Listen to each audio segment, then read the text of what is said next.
Llegamos ahora al capítulo 11 del libro de Hechos, ¿cierto?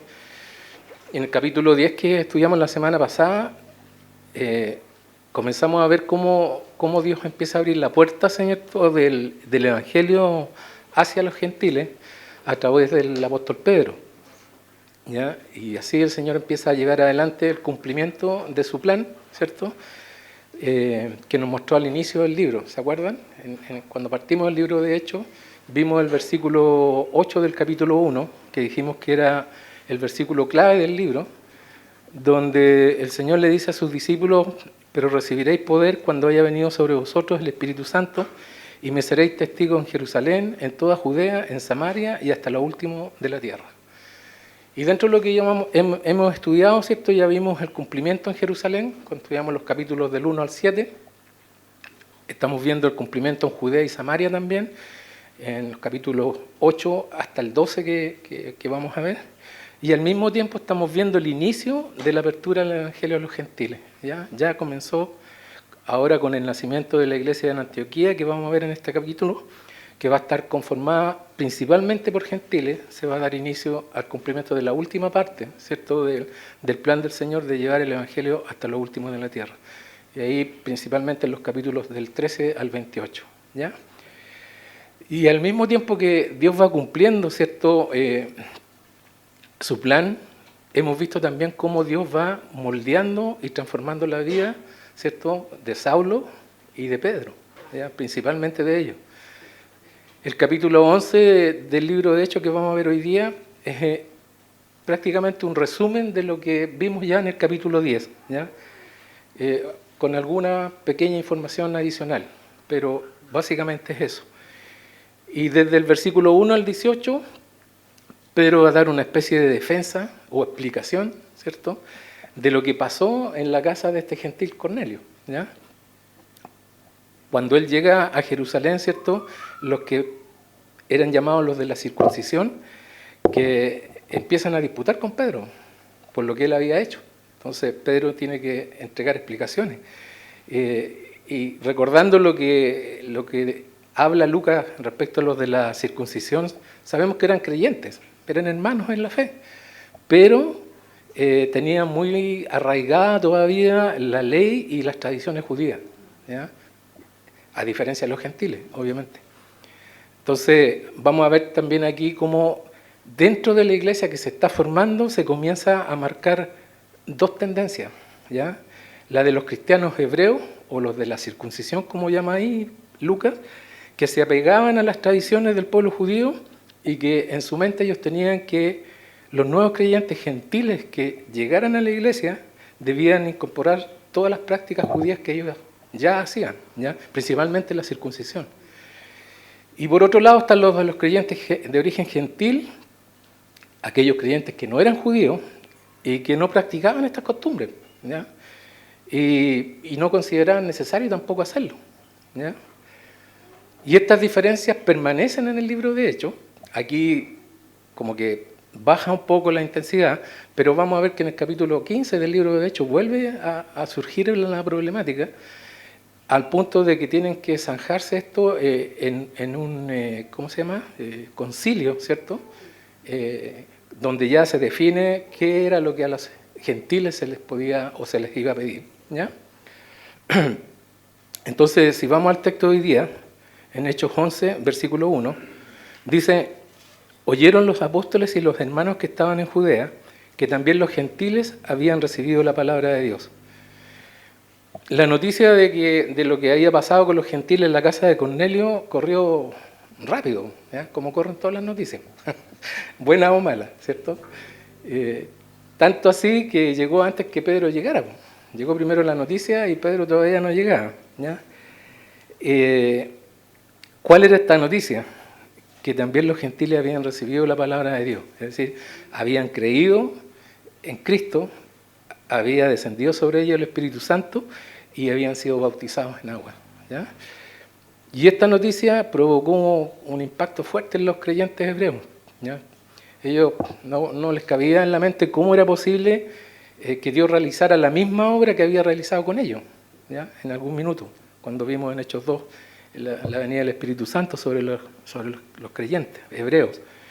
Entonces no se explicaban por qué o cómo los gentiles también habían recibido esto mismo, sin que se hubieran circuncidado y sin que guardaran todas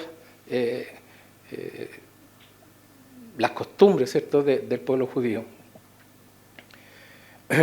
Y como compartió Heriberto la semana pasada, los judíos no se relacionaban con los gentiles. ¿Ya? Ellos creían que, como dijo Heriberto, es verdad, lo repiten mucho los pastores, creían que los gentiles existían solamente para ser usados como combustible para mantener las llamas del infierno ardiendo. ¿Ya? Eso era lo que ellos pensaban de los gentiles. Aún los judíos creyentes, ¿cierto?, no aceptaban a un judío así de buena primera, ¿ya? No mantenían esa relación con los gentiles. Para ellos las bendiciones del pacto de Dios con Abraham, ¿cierto?, era solo para el pueblo judío, para nadie más. Y la única forma que ellos aceptaran a un no judío era que esa persona se circuncidara, ¿cierto?, en señal de identificarse con el pueblo judío y guardaran los mandamientos de la ley y las tradiciones que ellos tenían, ¿ya? Y eso es lo que conocemos en la Escritura como un prosélito, ¿cierto? En Hechos 6 vemos un ejemplo, cuando eligen a los diáconos, ¿cierto? Ahí hay uno de los diáconos que es mencionado como un prosélito. En Hechos 6:5 dice: agradó la propuesta a toda la multitud y eligieron a Esteban, varón lleno de fe y del Espíritu Santo, a Felipe, a Prócoro, a Nicanor, a Timón, a Parmenas y a Nicolás, prosélito de Antioquía. ¿Ya? Entonces Nicolás era un prosélito, era un gentil que se había convertido al judaísmo y había adoptado tanto la fe como las prácticas religiosas del pueblo de Israel, ¿ya? La circuncisión, observar el sábado, las fiestas, etc. Versículo 2 dice: cuando Pedro subió a Jerusalén, disputaban con él los que eran de la circuncisión, diciendo: ¿por qué has entrado en casa de hombres incircuncisos y has comido con ellos? Como dije anteriormente, estos hombres o estos creyentes llamados de la circuncisión que menciona Lucas aquí eran cristianos de origen judío, personas que se habían convertido al Evangelio, pero que aún estaban arraigados con sus costumbres y sus ceremonias, ¿ya? Y practicaban muchos de esos rituales también. Pero llama la atención aquí que la disputa que estos hombres tienen con Pedro no es porque Pedro fue y predicó en la casa de Cornelio, sino que los motivos que le generan disputa a ellos son dos. El primero dice: ¿por qué has entrado en casa de hombres incircuncisos? No le dicen a ellos: ¿por qué has ido a compartir el Evangelio con gentiles? No, ¿por qué entraste a la casa de hombres incircuncisos? Y el segundo: has comido con ellos. Eso era lo que les preocupaba. Entonces, vemos ahí la religiosidad, ¿cierto?, en estos hombres, aun cuando eran creyentes, ya eran creyentes. Esa era la acusación que ellos tenían, o disputa que tenían con Pedro, o discusión, como dicen otras versiones. Entrar a la casa de un gentil era algo que ellos no aceptaban. No querían contaminarse con entrar a la casa de un gentil. Pero comer con un gentil ya era como lo máximo. O sea, era algo que era aberrante para ellos y totalmente condenable, ¿ya? En ese tiempo, comer con una persona era una señal especial como de aceptación de esa persona, de comunión con ella. En otras palabras, era volverse uno con esa persona que estaban comiendo. Cuando la Biblia habla por ejemplo, cuando el Señor tuvo su última cena con los discípulos, uno se imagina, por tema de costumbre, ¿cierto?, una mesa, silla, servicio, y no era así. Ellos se sentaban en el suelo, ¿cierto?, tenían una pequeña mesa, pero comían todos de los mismos platos, ¿cierto? Comían de un mismo pedazo de pan que iban sacando, iban untando en el mismo plato que untaban todos. Entonces para ellos era muy especial esa comida. No era tan solo comer, sino que era unirse con esa persona, ¿ya? Lo mismo pasaba con el resto de los platos o el resto de las comidas. Todos sacaban ahí y comían del mismo plato. Entonces era algo bien, bien distinto a como nosotros lo conocemos, en la forma y en el significado que tenía comer con una persona, ¿ya? Por eso ellos, aparte que ellos pensaban que los alimentos de los gentiles no sabían su procedencia, podían ser haber sido, por ejemplo, sacrificados a ídolos. Entonces, era todo un tema y ellos por nada se iban a sentar a comer con un gentil, jamás. Jesús también fue acusado, ¿se acuerdan? Por comer con pecadores. Cuando el Señor llama a Mateo, en Mateo 9, el versículo 10, ahí lo acusan de comer con publicanos y pecadores, personas que eran rechazadas por los judíos, por los religiosos, ¿cierto? Y interesante, dice en Mateo 9:10, y aconteció que estando él sentado a la mesa en la casa, he aquí que muchos publicanos y pecadores que habían venido se sentaron juntamente a la mesa con Jesús y sus discípulos. Cuando vieron esto los fariseos, dice, dijeron a los discípulos, ¿por qué come vuestro maestro con los publicanos y pecadores? Y al oír esto Jesús les dijo, los sanos no tienen necesidad de médico, sino los enfermos. Ahora Pedro aquí va a comenzar su defensa y va a relatar en forma ordenada, ¿cierto?, qué es lo que había pasado en la casa de este gentil Cornelio, ¿ya? Y para lo cual también Pedro contaba con testigos, porque él no fue solo, inteligente Pedro. Y eso, fíjense que es bueno. El Señor cuando mandó a sus discípulos los mandó de dos en dos, no los manda solo. Y siempre es bueno que haya un testigo presente. En el ministerio, nosotros como capilla, ¿cierto? Por ejemplo, los hombres no deben o no deberían aconsejar mujeres. Y si lo hacen, nunca estar solo. Siempre con alguien presente. Su esposa o otra persona del liderazgo, mujer, que esté presente en esa conversación. Lo mismo, por ejemplo, cuando hay que tomar un tema, algún problema en la iglesia, no es bueno que cuando uno va a conversar sobre ese problema esté solo. Siempre debe estar acompañado por otro líder de la iglesia o por alguna de las personas del ministerio. Es lo más sano, ¿cierto? Para que quede ahí cada palabra que se habló. A veces son problemas difíciles, ¿cierto? Pueden ser. Y normalmente cuando hay consejería, mujeres con mujeres, hombres con hombres. Es lo que debiera ser, ¿ya? Y aquí Pedro va a comenzar ahora a relatar, ¿cierto?, lo que había sucedido en la casa de este hombre Cornelio. Y vemos aquí también cómo poco a poco el carácter del apóstol Pedro, ¿cierto?, va siendo moldeado. El Señor es como lo está haciendo de nuevo en su mano. Y esta es la tercera vez que vamos a ver este relato. 2 veces ya lo vimos en el capítulo 10, que enseñó Heriberto la semana anterior, y ahora aquí en Hechos lo vamos a volver a ver una tercera vez, ¿ya? Y cuando en la Biblia se repite mucho, o no mucho, sino que cuando en la Biblia se repite algo, es porque tiene una importancia mayor. Con mayor razón aquí que se repite 3 veces este episodio, algo importante es que Dios quiere que nosotros se nos grabe en nuestra mente y en nuestro corazón y que Él quiere que nosotros aprendamos, en realidad, a través de este relato. Versículo 4 dice, entonces comenzó Pedro a contarles por orden lo sucedido, diciendo.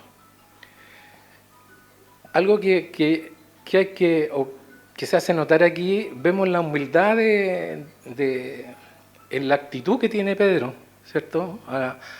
Al tomarse el tiempo para contarles a estos hermanos, ¿cierto?, qué es lo que había sucedido. Y eso nos muestra que Pedro no tenía ningún lugar de privilegio en medio de los discípulos y de los apóstoles, ¿ya? No estaba en un lugar de privilegio, ni tenía poder o algo especial, ¿cierto?, por sobre los demás discípulos, ¿ya? Y como, por ejemplo, como enseña la Iglesia Católica, que Pedro es el primer papa. Y al Papa la Iglesia Católica lo declara como alguien que no se equivoca, ¿cierto? La infalibilidad del Papa. Y aquí a Pedro le están llamando la atención, ¿ya? Venga a dar cuenta, ¿qué pasó? Y hay otro episodio en Gálatas que también el apóstol Pablo lo enfrenta fuerte a Pedro por hipócrita. Entonces vemos que son doctrinas muchas veces que se enseñan y que la gente las cree y no son bíblicas por ninguna parte. En Gálatas 2 vemos ahí la situación que se presentó con Pedro cuando es amonestado por Pablo, y dice, pero hablando Pablo aquí, pero cuando Pedro vino a Antioquía, le resistí cara a cara, dice, porque era de condenar. Pues antes que viniesen algunos de parte de Jacob, comía con los gentiles, pero después que vinieron, se retraía y se apartaba, dice, porque tenía miedo de los de la circuncisión. Pedro se juntaba con los gentiles y comía, ¿cierto?, con ellos. Pero cuando vinieron de parte de Jacob, de la iglesia de Jerusalén, a visitarlo, Pedro se hizo a un lado, ¿cierto? Y como que él no hacía nada. Y Pablo ve esa situación y dice, no, ¿por qué estás haciendo eso? Dice, y en su simulación participaban también otros judíos. O sea, arrastró a otros a esa misma hipocresía. Y dice, de tal manera que aún Bernabé, imagínate, vimos a Bernabé la semana pasada, vamos a ver a Bernabé aquí también, y lo hemos visto hacia atrás, pero dice, y en su de tal manera que aún Bernabé fue arrastrado por la hipocresía de ellos, pero cuando vi que no andaban rectamente conforme a la verdad del Evangelio, conforme a la palabra de Dios, ¿qué hicieron? Dije a Pedro, delante de todos, no lo llamó para un ladito, no, delante de todos, dice, si tú siendo judío vives como los gentiles y no como judío, ¿por qué obligas a los gentiles a judaizar? Entonces vemos que Pedro no era nada especial, ¿cierto? Pablo tampoco, y cuando tenían que enfrentar una situación, lo hacían sin ningún problema, guardando toda la compostura, el amor y todo lo que queramos adornarlo, pero las cosas se tocaban. Y aquí deja como para una muestra, digamos, de cómo ellos solucionaban las cosas que se presentaban. Pedro no era infalible, ya como declara al Papa la Iglesia Católica, y tampoco fue el primer Papa, ¿ya? En el capítulo 10 vimos que cuando Pedro llegó a casa de Cornelio, Cornelio se arrodilla cuando lo sale a recibir, ¿cierto?, en señal de adoración. ¿Y qué le dice Pedro a Cornelio? Le dice, levántate, yo soy hombre igual que tú. Pero vemos, por ejemplo, en el caso de la Iglesia Católica, que el Papa sí recibe adoración, besos en la mano y todo lo que vemos en las ceremonias que lo vemos presente. Pedro era solo un hombre común y corriente que estaba siendo moldeado y usado en las manos de su Señor, no más que eso, ¿ya? El versículo 5 dice, estaba yo en la ciudad de Jope orando y vi en éxtasis una visión algo semejante a un gran lienzo que descendía, que por las 4 puntas era bajado del cielo y venía hasta mí. Cuando fijé en él los ojos, consideré y vi cuadrúpedos terrestres y fieras y reptiles y aves del cielo. Y oí una voz que me decía, levántate, Pedro, mata y come. Y dije, Señor, no, porque ninguna cosa común o inmunda entró jamás en mi boca. Entonces la voz me respondió del cielo, por segunda vez, lo que Dios limpió, no lo llames tú común. Y esto se hizo 3 veces y volvió todo a ser llevado arriba al cielo. Heriberto también lo tocó la semana pasada, ¿cierto? Lo que es una visión, ¿cierto? Una experiencia que la persona tiene cuando está despierta, ¿cierto? A diferencia de un sueño que la persona está dormida, ¿ya? En el Antiguo Testamento, ¿cierto?, los profetas, como Eliseo, Ezequiel, tuvieron visiones que están ahí en el Antiguo Testamento. En el Nuevo Testamento vemos a Juan, por ejemplo, el apóstol, que tuvo una visión y que está reflejada en el libro de Apocalipsis. Todo el libro de Apocalipsis fue una visión que tuvo Juan. Y aquí Pedro, cuando ve esto, inicialmente le entiende que se trata de comida, ¿cierto? Por la respuesta que él da en el versículo 8. Señor, no, porque ninguna cosa común o inmunda entró jamás en mi boca, ¿ya? Pedro da la impresión como que estaba entendiendo que tenía libertad para comer de todo, ¿cierto?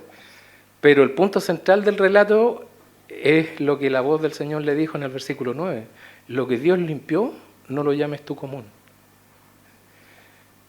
Poco a poco Pedro comenzó a entender de qué se trataba esto realmente, ¿ya? Mira lo que dice Pedro en Hechos 10:28.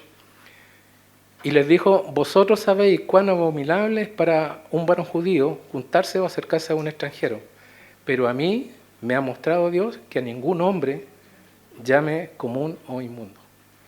¿Estás entendiendo, Pedro, de qué se trata, cierto? Versículo 11 del libro de Hechos, volvemos Y dice, y he aquí, luego llegaron 3 hombres a la casa donde yo estaba, enviados a mí desde Cesarea. Y el Espíritu me dijo que fuese con ellos sin dudar.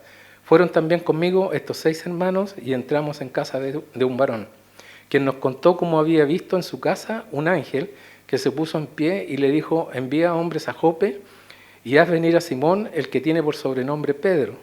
Él te hablará palabras por las cuales serás salvo tú y toda tu casa.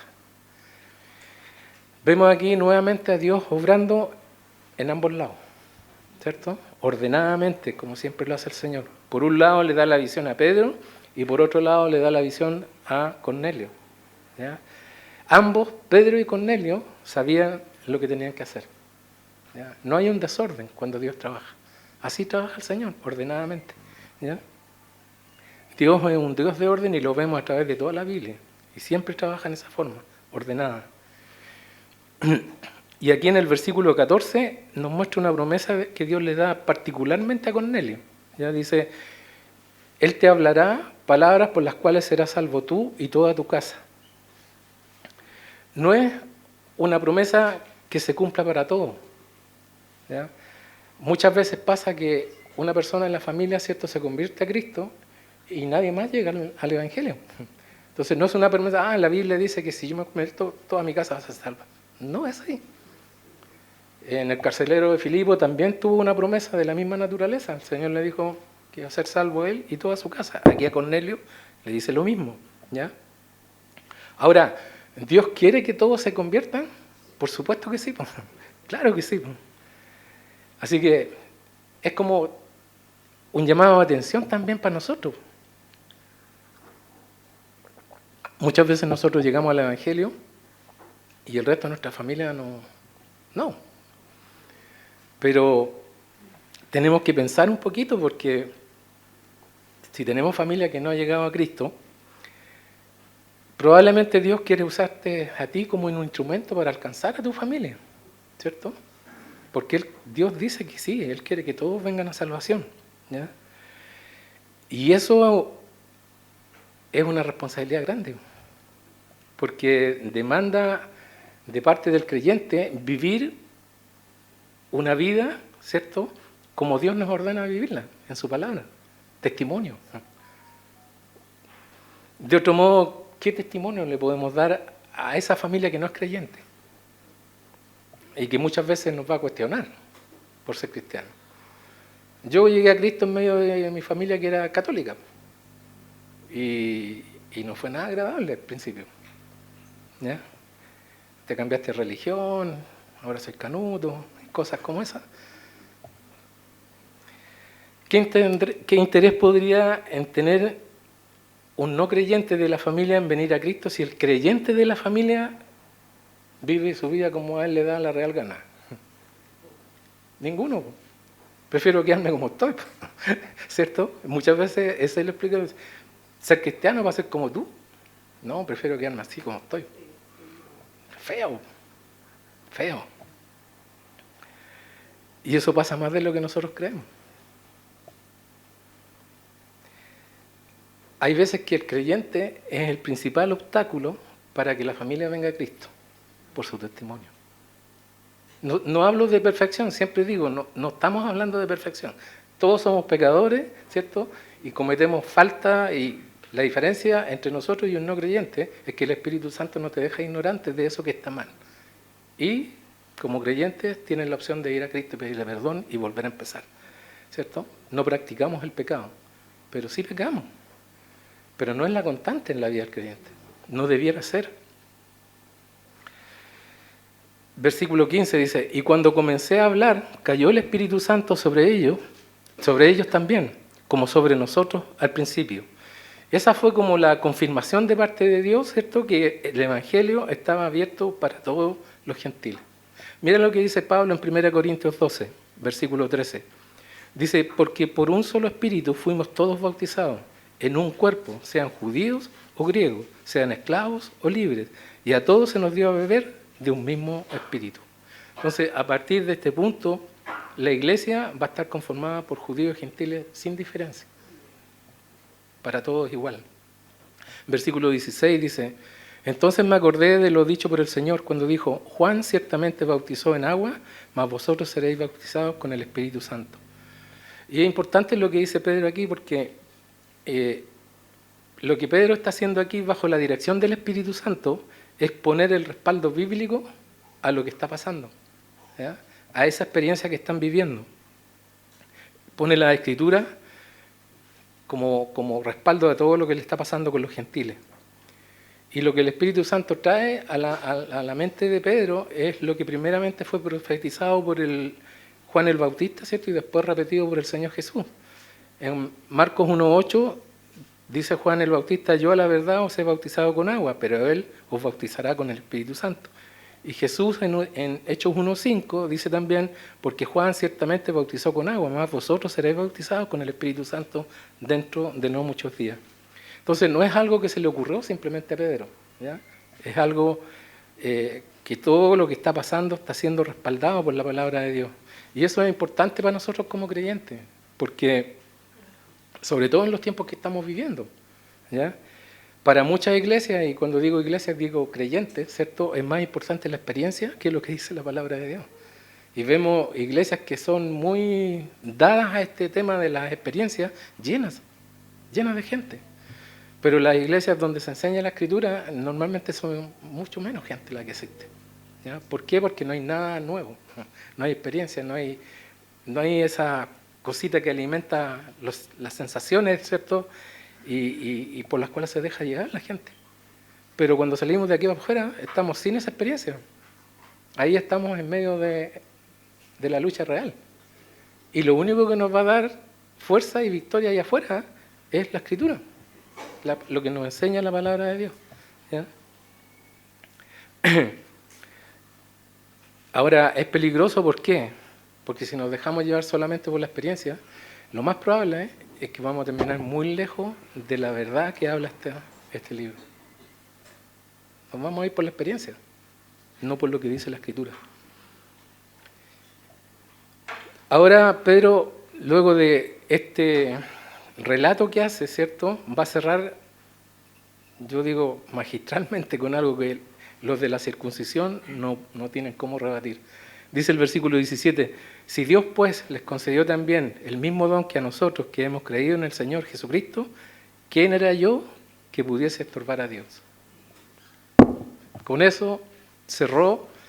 ¿Y qué pasó? Tuvieron que guardar silencio. No había respuesta. Y vamos viendo paso a paso el cambio en la vida de Pedro. Ya no estamos viendo a ese Pedro antiguo que caminó con el Señor 3 años, pero que siempre quería hacer las cosas como él quería, ¿ya? Y siempre estaba ahí como dando la nota alta, ¿cierto? Por sobre el resto de los discípulos, tratando de hacer las cosas a su manera. Ahora vemos un Pedro diferente, cambiado por la mano del Maestro. Un Pedro que no quiere estorbar la obra de Dios, dice, ¿ya? Yo no quiero estorbar la obra de Dios, dice. ¿Quién era yo que pudiese estorbar a Dios? Dice. Ahora Pedro quiere hacer las cosas como Dios dice. Seguir la voluntad de Dios y no la suya.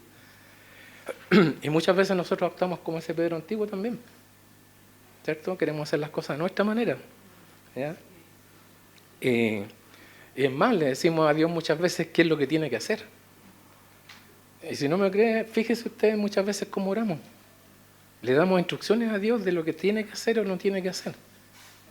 En lugar ¿cierto? de pedirle a Dios que Él haga su voluntad en nosotros.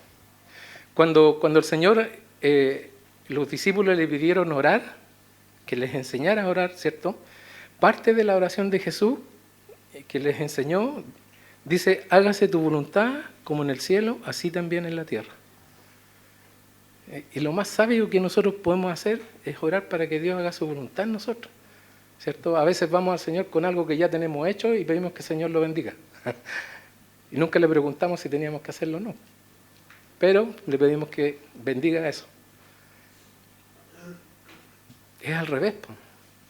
Que Él haga su voluntad en nosotros y que nos muestre qué es lo que Él quiere que hagamos o no hagamos. Eso es lo que debiera hacer. Y es lo que Pedro está haciendo aquí. Si Dios está haciendo esto con los gentiles, yo no voy a interferir en su obra. Dice. que la voluntad de Dios sea hecha. Por el contrario, Pedro se dejó usar como instrumento en las manos de Dios para esa obra. ¿Ya? Versículo 18 dice, entonces dice, oídas estas cosas, callaron y glorificaron a Dios, diciendo, de manera que también a los gentiles ha dado Dios arrepentimiento para vida. Entonces, ¿cuál fue el resultado de toda la explicación de Pedro? Todos callaron, dice, no más disputa. ¿Sí?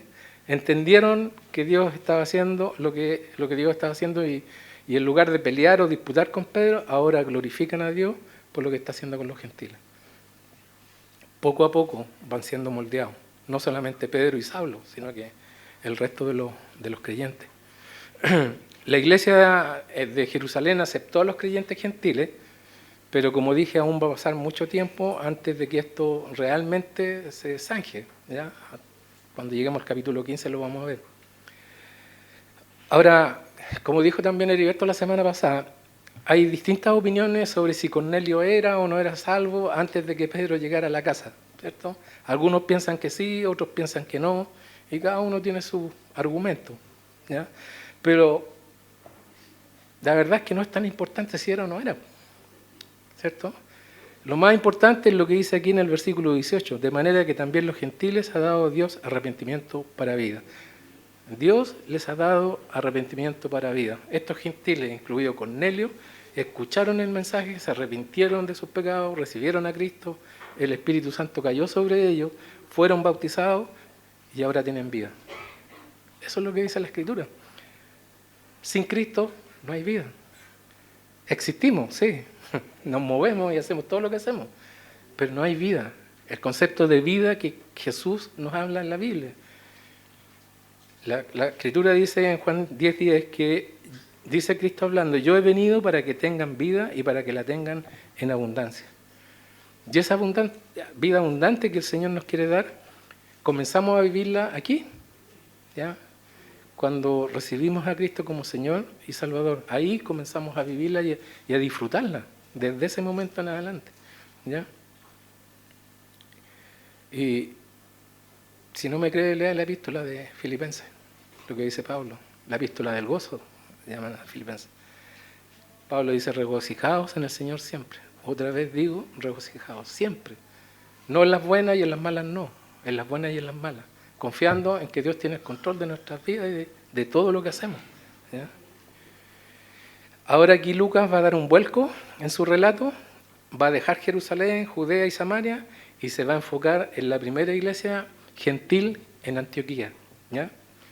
Versículo 19 dice, ahora bien, los que habían sido esparcidos a causa de la persecución que hubo con motivo de Esteban, pasaron hasta Fenicia, Chipre y Antioquía, no hablando a nadie la palabra de Dios, sino solo a los judíos. Pero había entre ellos unos varones de Chipre y de Cirene, los cuales cuando entraron en Antioquía hablaron también a los griegos anunciando el Evangelio del Señor. Hace varios capítulos atrás, capítulos 7 y 8 específicamente, vimos sobre la persecución, ¿cierto?, que se desató sobre la iglesia posterior a la muerte de Esteban. Y cómo los creyentes salieron de Jerusalén, ¿cierto?, y empezaron a dispersarse hacia distintas partes para huir, ¿cierto?, pero también a la vez llevando el Evangelio a cada uno de esos lugares donde ellos iban. Y esa persecución que pretendían en contra de la iglesia se convirtió en una expansión, ¿cierto?, de la iglesia que estaba de acuerdo con el plan del Señor. Era lo que el Señor tenía en su plan. Y aquí, en estos versículos, Lucas retoma el tema, ¿cierto?, y nos menciona algunos de estos lugares, Fenicia, Chipre y Antioquía, dice. Todos estos están ubicados al norte de Jerusalén. Y a estos lugares donde está llegando ahora el mensaje del Evangelio, pero con la limitante, ¿cierto?, de que dice que era solo predicado a los judíos. Pero estos hermanos de Chipre y de Cirene, de los cuales, fíjense, ni siquiera se menciona el nombre de ellos, son anónimos total, pero están ahí registrados en la Escritura, por la obra que hicieron. Porque ¿qué hicieron ellos? Fueron los primeros misioneros que llevaron el Evangelio de Jesús a los gentiles. Y nadie sabe cómo se llaman. Dios usa a la gente así. Muchas veces ni siquiera conocemos sus nombres. anónimos, pero fueron parte de esta obra de Dios. Y cuando hablamos de gentiles aquí, de Antioquía, o de estos lugares, aquí estamos hablando de paganos. ¿Ya? Hay una diferencia cuando habla de gentiles como Cornelio y estos gentiles de acá. Cuando la Biblia habla de Cornelio como gentil, fíjate lo que dice, que era un hombre piadoso, temeroso de Dios, hacía muchas limosnas al pueblo y oraba a Dios siempre. En el caso de estos gentiles que vivían en Antioquía, eran totalmente paganos. No tenían ni remotamente al Dios de Israel en su mente. ¿Ya? No, nada. Para que tengamos una idea, Antioquía, que también es llamada Antioquía de Siria en la Biblia, estaba como alrededor de 480 kilómetros de Jerusalén de distancia. Era la tercera ciudad más importante del Imperio Romano, ¿ya? Después de Roma y Alejandría. Y en esa ciudad, en Antioquía, vivían más de 500.000 de personas. O sea, no era pequeña, era grandota. La llamaban también la Reina del Este.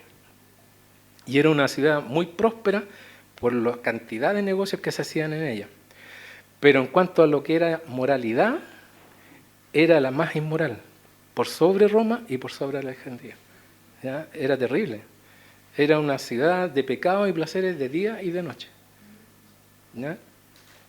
Algunos dicen que Antioquía era Las Vegas del mundo antiguo. Imagínense cómo sería. Tenía un gran templo construido que estaba en las afueras de la ciudad, donde se practicaba la adoración a la diosa Artemisa y al dios Apolo. Y lo hacían mediante ritos sexuales. Ya lo hemos estudiado en otras oportunidades. Con prostitutas religiosas, ¿cierto?, que estaban ahí al servicio de los que iban a adorar a estos dioses. Los templos pasaban llenos. Un comentarista hace una comparación ahí con las principales ciudades de ese tiempo. Dice, Jerusalén era todo sobre religión. Roma era todo sobre poder. Alejandría era todo sobre intelecto. Atenas era todo sobre filosofía. Antioquía, que es la que estamos hablando, era todo sobre negocios, pero también era todo sobre inmoralidad. Era conocida por lo inmoral, principalmente. Era conocida por sus negocios, pero también por la inmoralidad que había en ese lugar. ¿Ya? Uno de los diáconos de Hechos 6 es de ahí, Nicolás, ¿cierto?, prosélito de Antioquía. A ese lugar, lleno de paganismo, idolatría, inmoralidad, llega el mensaje del Evangelio. Y fue recibido por esta gente, por estas personas. Entonces, ¿cómo uno dice, cómo pudo entrar y ser recibido en ese lugar el Evangelio predicado por estos anónimos, por estas personas que ni siquiera se mencionan por nombre? Bueno, el Señor nos da la respuesta aquí en el versículo 21 del libro de Hechos 11. Dice, y la mano del Señor estaba con ellos, y gran número creyó y se convirtió al Señor. Entonces, podemos tener la confianza que si Dios nos encomienda hacer algo, una tarea, por muy grande o imposible que sea, a nuestra vista, digamos, a nuestros ojos, Él va con nosotros. Porque Él nos manda, Él nos envía, para que podamos hacerla, cumplirla. Cuando el Señor le dio la gran comisión a los discípulos, ¿cierto?, y a todos nosotros como creyentes, Él les dijo, vayan y hagan discípulos. Pero junto con eso les dijo, yo estoy con vosotros, ¿cierto?, todos los días hasta el fin del mundo. Entonces, cuando Dios nos pide algo, o nos manda a hacer algo, nunca vamos solos, nunca. Nadie dice que lo vamos a pasar bien. Mira la vida de Pablo nomás, ¿cierto? Enfermedades, lo golpearon, lo dieron por muerto, hicieron de todo con él, pero él cumplió. Y al final de su carrera dice que cumplió la meta, llegó a la meta, a lo que Dios le había entregado. ¿Y cuál es el resultado aquí? De que el Señor estaba con ellos, gran número creyó y se convirtió al Señor. Fe y arrepentimiento. Es lo que menciona aquí. Hicieron que estos hombres se volvieran al Señor. Versículo 22 dice, llegó la noticia de estas cosas a oídos de la iglesia que estaba en Jerusalén y enviaron a Bernabé que fuese hasta Antioquía. Nuevamente la noticia corre, ¿cierto?, llega rápidamente a Jerusalén y la iglesia en Jerusalén se preocupó. ¿Qué estaba pasando en este lugar en Antioquía? No entendían cómo en esta ciudad de gentiles que vivían sumidos en el pecado podrían estar recibiendo el Evangelio. Y envían a Bernabé, ¿se acuerdan? Al hijo de consolación. Él era de origen levita y que había nacido en Chipre, en la misma zona. Un hombre aprobado y capacitado por Dios para su servicio. Además, como no era un judío hebreo, ¿cierto?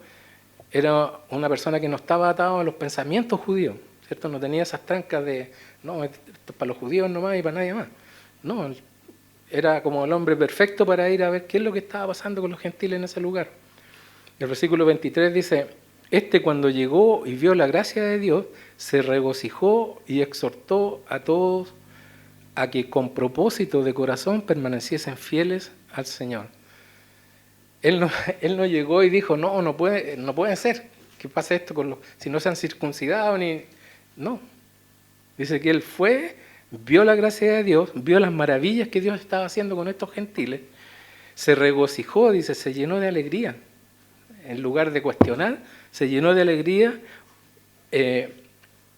y de alguna forma, haciéndole honor a su nombre, exhortó a estos hermanos, ¿cierto? Los animó. ¿A qué? A que permanecieran fieles en el Señor. Si hubieran mandado a un judaizante, no habría pasado lo mismo, lo más probable. Ahora, interesante porque la forma como este hombre enfrenta lo que está viendo, que para algunos de la iglesia era como algo que no podía suceder, pero él todo lo contrario, ¿cierto? Se alegra, se regocija en el Señor, los exhorta, los anima. Yo no sé, pero ¿qué le pasa a usted cuando una persona recién llega a Cristo y toma su decisión? ¿Hay alegría en el corazón? A mí me da temor también, junto con eso.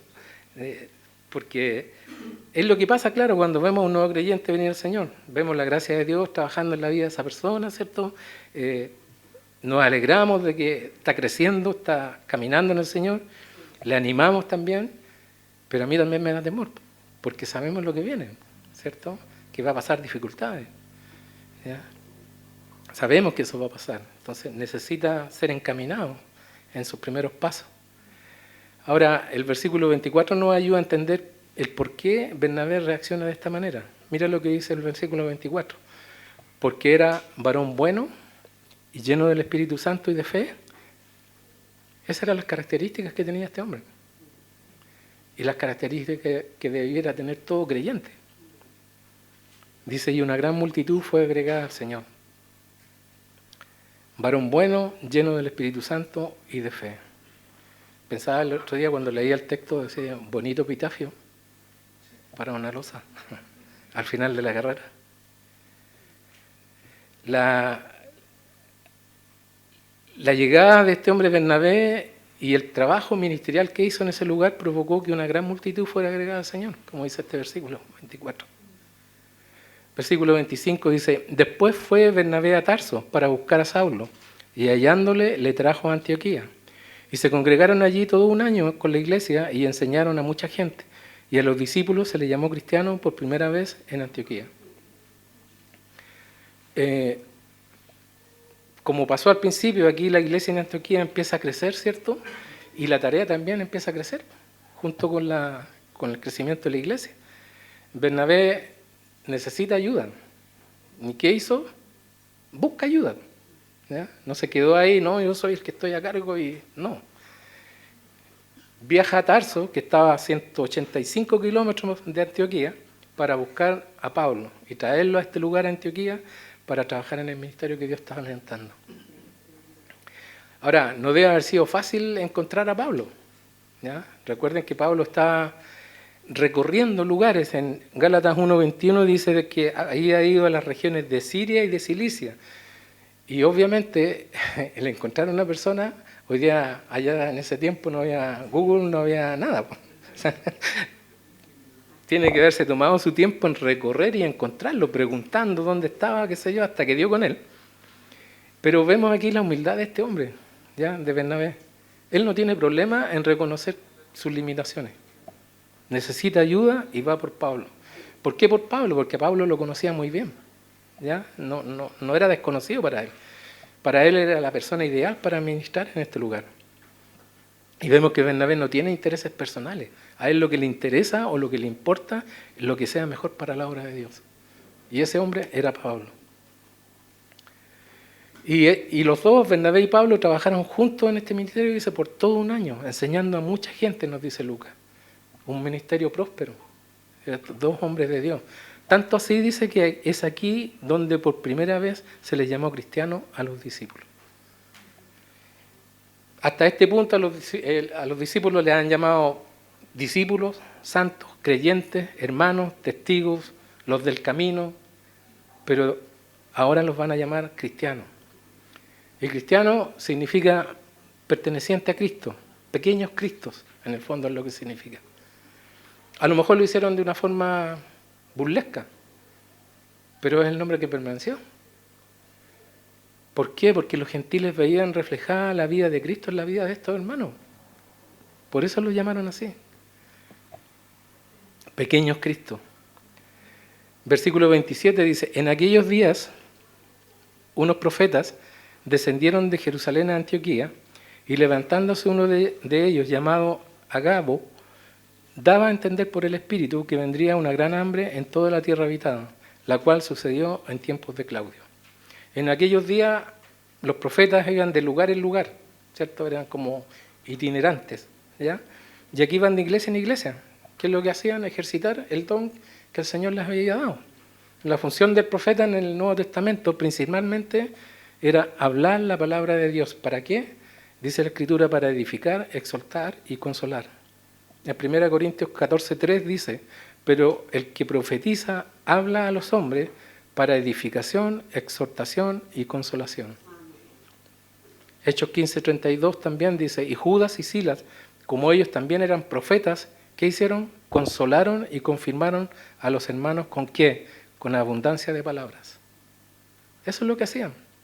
Aunque en algunas ocasiones podían predecir cosas que aún no habían sucedido, como en este caso este profeta Agabo recibió una revelación de Dios, ¿cierto? Y la comunicó al pueblo. Y esta profecía que él dio se cumplió durante el reinado de Claudio. Es lo que hacían. Versículo 29 dice, entonces los discípulos, cada uno conforme a lo que tenía, determinaron enviar socorro a los hermanos que habitaban en Judea, lo cual en efecto hicieron enviándolo a los ancianos por mano de Bernabé y de Saulo. ¿Se fijan cómo esta división inicial, ¿cierto? que se genera entre judíos y gentiles, poco a poco se va eliminando, va desapareciendo? Estos hermanos gentiles aquí, de forma espontánea, reciben o reúnen ayuda para enviar a los hermanos judíos, que lo más probable es que ni siquiera los conocían. Nunca los habían visto. Pero el amor de Dios en sus corazones los motiva a realizar esto, ¿ya? Y Lucas dice que cada uno dio conforme a lo que tenía. No dio conforme a lo que no tenía, no se endeudó, no pidió tarjeta de crédito, nada. Y tampoco de lo que le sobraba. Importante punto. Importante punto. Doy de lo que tengo. ¿De qué? De lo que Dios me ha dado. Eso es el concepto. Cada uno, dice, dio conforme a lo que tenía. Aportó para esta ayuda que fue enviada por medio de Bernabé y Saulo. En otras palabras, cada uno dio conforme a lo que Dios lo había prosperado. Eso es simple, ¿ya? Y este tema es un tema conflictivo, ¿cierto? Sobre todo hoy día. Cuando hablamos de dar, hablamos de confiar en Dios. De eso estamos hablando. Mira lo que dice Proverbios 3, versículos 9 y 10. Honra a Jehová con tus bienes y con las primicias de todos tus frutos. Con las primicias de todos tus frutos, no con lo que te sobró. Y serán llenos tus graneros con abundancia y tus lagares rebosarán de mosto. No es un negocio. ¿Por qué? Porque Dios conoce tu corazón y sabe la motivación con que estás dando. Entonces no es un negocio, le doy a Dios 10 para que me dé 20, no. Él conoce sabe la motivación con lo que le estás haciendo, ¿ya? Dios conoce el corazón con el cual damos. Y Él dice que Él ama ¿a quién? Al dador alegre. A la persona que confía en Dios y que le retribuye a Dios parte de lo que Dios le ha dado. 2 Corintios 9, versículo 6 en adelante dice: pero esto digo, el que siembra escasamente, también segará escasamente. Son leyes espirituales. Ahí están, escritas.